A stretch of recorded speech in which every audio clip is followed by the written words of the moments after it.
वह रे हमारी व्यवस्था, जमीन सरकारी लेकिन मालिक बनने की होड़ ऐसी मची की जैसे पुरखों की जागीर हो। संभल में कुछ महापुरुषों ने सोचा कि ग्राम समाज की जमीन है, किसी के बाप की थोड़ी है।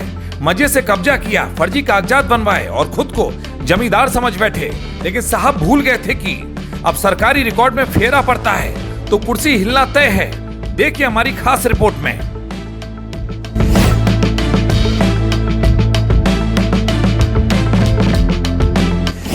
संभल की सदर तहसील का तख्त गुसाई गांव, यहाँ 101 करोड़ की बेशकीमती जमीन पर माफियाओं की नजर बद ऐसी पड़ी कि उसे अपना घर ही बना लिया। पर कहते हैं ना, पाप का घड़ा कभी ना कभी फूटता ही है। क्या था पूरा खेल? ग्राम समाज की जमीन को कागजों में हेर फेर कर निजी नाम पर दर्ज करा लिया गया। जब माफियाओं ने कोर्ट की शरण ली तो वहां से भी खाली हाथ ही वापस लौटना पड़ा। हाई कोर्ट ने भी उनके मंसूबों पर पानी फेर दिया। तहसीलदार धीरेन्द्र प्रताप सिंह की अगुवाई में राजस्व टीम पहुंची और अवैध निर्माणों पर सील की मोहर लगा दी। अब ये जमीन वापस ग्राम पंचायत की है। सिर्फ कब्जा ही नहीं छुड़ाया बल्कि अब कानूनी शिकंजा भी कस चुका है। पूर्व ईओ साहब समेत 31 लोगों पर नामजद मुकदमा ठोक दिया गया है। ये उन लोगों के लिए एक कड़ा संदेश है जो सोचते हैं कि सरकारी संपत्ति का मतलब मुफ्त का माल होता है।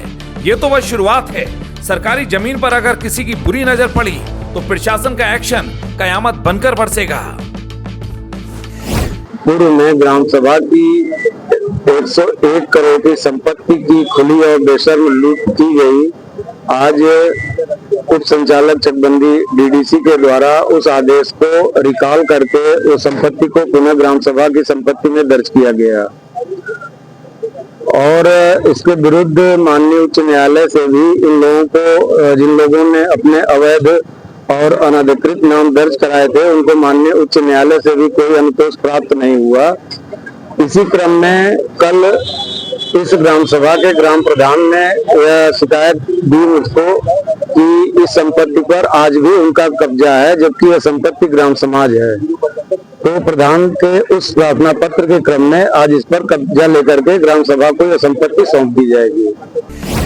अब जमीन तो आजाद हो गई, लेकिन क्या इन 31 जमींदारों को अपनी गलतियों का एहसास होगा? शायद नहीं। लेकिन संभल प्रशासन ने साफ कर दिया है, अतिक्रमण हटाओ वरना कानूनी कार्रवाई के लिए तैयार हो जाओ।